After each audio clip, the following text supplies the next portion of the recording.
Всем привет! С вами я, журналист «Кактус Медиа» Бермет Уланова. Сегодня у нас в гостях гендерный эксперт, эксперт по гендерным вопросам Зульфия Кучурбаева. Недавно мы задумались, что в Бишкеке очень мало улиц, названных в честь женщин. У нас много улиц, названных в честь мужчин, или же улицы, которые носят какие-то географические названия, но именно в честь женщин названо очень и очень мало улиц, и даже мэрия не знает, сколько точно улиц названо в честь женщин. Поэтому мы решили поговорить об этом с гендерным экспертом. В связи с этим мой первый вопрос нашей гости о том, как вы думаете вообще, с чем это связано? Да, добрый день. Это очень важная тема, интересная тема. И такая ситуация с тем, что наши названия улиц в меньшей степени носят женские имена, она не только в Кыргызстане есть, да, эта проблема действительно во всех практически городах мира. И связано это во многом с несколькими причинами. Да, одна из них это, что долгое время вклад женщин всегда ценился меньше. Но, к сожалению, сейчас тоже, да, это продолжает сохраняться.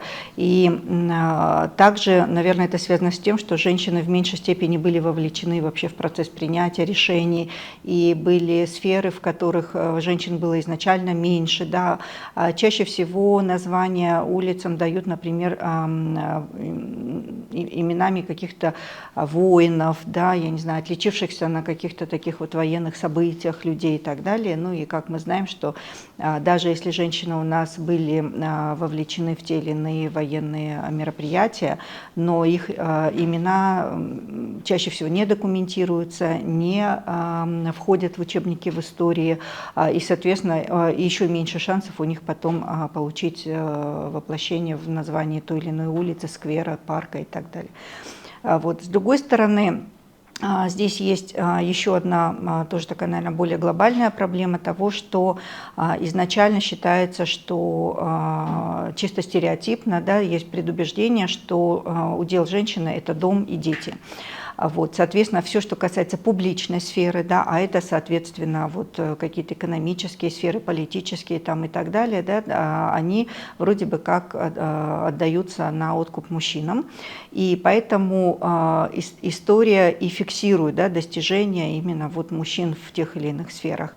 А то, что вроде бы как делают женщины, то, что они помогают, или то, что они делают вклад вообще в мирное развитие страны, это не считается достижением, это считается обязанностью. Да, и поэтому такой перекос, к сожалению, имеет место, и топонимика Бишкека является ярким тому подтверждением, да, когда она гендерно дисбалансирована, и женщины не получают должного отображения своего вклада в развитие нашей столицы. Что мы можем сделать или что вообще нужно сделать, чтобы это исправить? Допустим, сейчас уже времена другие, и женщины представлены во многих отраслях, и как бы переложить ответственность на них, как раньше, мы уже не можем, что женщины мало делают, поэтому мы в честь них и не называем. Сейчас достаточно много женщин, которые что-то делают, скажем, живые женщины, которые сейчас живут, и мы в честь них, конечно, назвать пока не можем. Но также, как показывает история, есть женщины, довольно-таки внесших такой достаточно весомый вклад в развитие нашего общества, города, страны. Что мы можем сделать такое, чтобы их память была как бы удостоена названиями улиц или чего-то другого? В общем, чтобы они не пропадали, скажем так. Что нужно сделать и кто это должен сделать? Да, ну, с одной стороны, мы должны изменить подход вообще, да, как раз-таки к тому, как идет сам процесс определения новых названий, новых номинаций на те или иные топонимические объекты. Да. И здесь, наверное, работу самой комиссии, которая определяет, как будут называться те или иные улицы, тоже надо пересмотреть. И как минимум, наверное, должен вестись учет того, сколько у нас действительно сегодня каких улиц с женскими и мужскими именами, в честь кого они названы и так далее. И то, что вы сказали, что мэрия, к сожалению, сегодня такой анализ, гендерный анализ не ведет, да, то, наверное, это одна из первых задач, которую нужно теперь на постоянной основе вести в мэрии. А с другой стороны, конечно же, это должна быть работа, в том числе теперь историографическая, когда мы должны документировать и искать имена женщин, которые действительно внесли тот или иной вклад, и вносить их на предложение в номинации. Вот. Ожидать, что что сегодня, например, какие-то жители или общественность начнет такие имена выдвигать, мне кажется, мы не должны.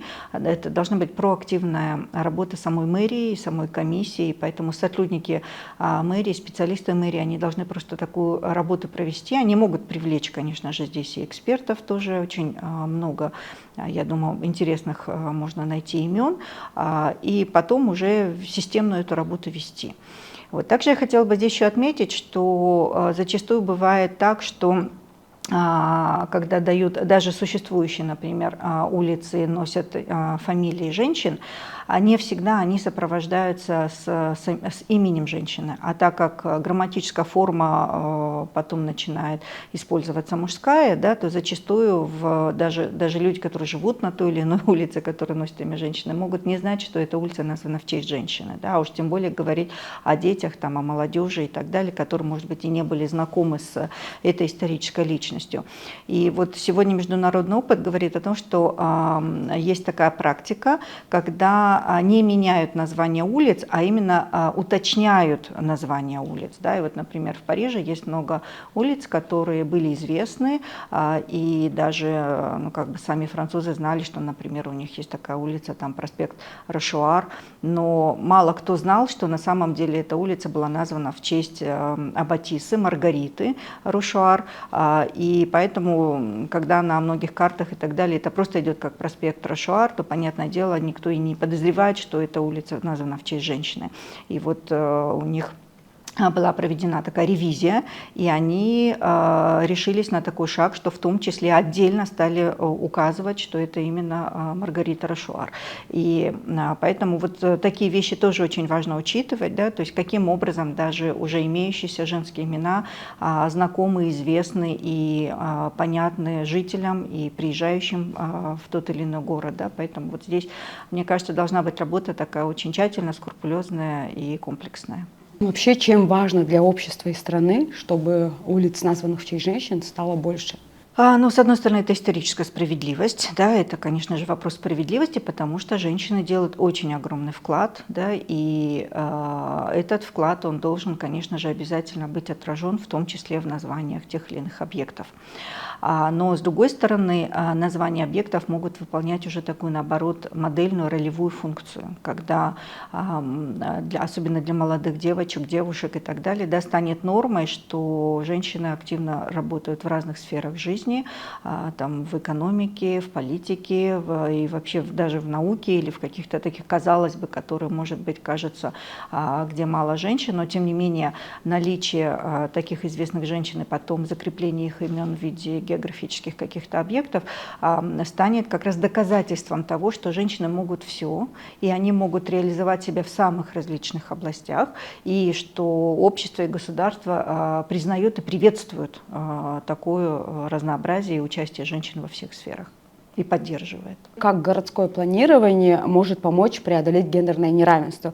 К примеру, самые ухоженные центральные улицы и проспекты в Бишкеке названы не в честь женщин, они носят либо имена мужчин, либо какие-то географические названия, но точно не женщин.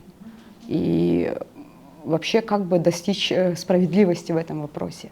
Да, это тоже вопрос баланса, да, и важно не только количество имен анализировать с точки зрения женских, мужских фамилий, но и какие объекты, и сколько объектов, и насколько эти объекты видны, значимы и известны. Да, и поэтому, если мы, например, можем обнаружить, что там, допустим, из 10 центральных улиц нет ни одной улицы с женской номинацией и так далее, то, соответственно, вот это нужно уже в планировании как раз обозначить, что необходимо учитывать, если будут появляться новые магистральные линии или какие-то крупные объекты, или будут идти переименования тех или иных центральных скверов, парков и так далее, то в первую очередь предусмотреть возможность использования номинаций именно женщин каких-то.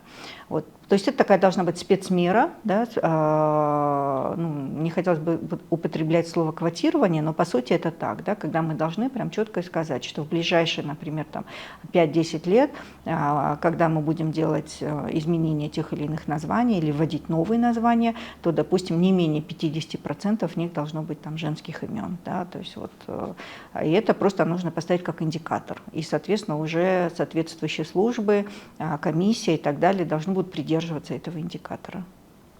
А вы не знаете, как обстоит это дело с этим в других странах, в более развитых, возможно?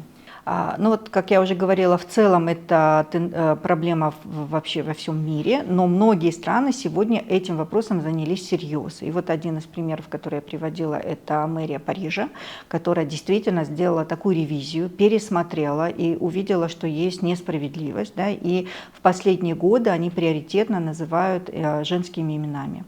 Вот. И ну, вот можно этот пример, опыт изучить, и он действительно такой показательный. А во многих других странах эти как бы задачи тоже решаются. Во многом этому способствует, конечно же, то, что этот вопрос начинает обсуждаться и подниматься обществом. И в социальных сетях, например, начинают задаваться вопросом, почему, да, например, нет таких улиц, почему больше мужских улиц там, и так далее.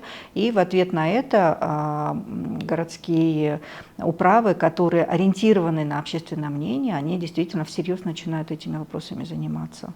Вот. Я знаю, что в России тоже делаются активистами феминистского движения такой анализ, и выдвигаются инициативы по переименованию, но, к сожалению, там пока мало успешных примеров. Да, потому что когда речь заходит о гендерном равенстве в урбанистике, там, в городской жизни, то всегда почему-то вопросы заканчиваются на том, насколько тротуары удобны для мамочек с колясками. Ну вот что-то такое. Или же насколько там могут люди с инвалидностью ездить по этим улицам и тротуарам, пандусы, и все. Как бы именно вопрос такого нейминга, он не стоял никогда.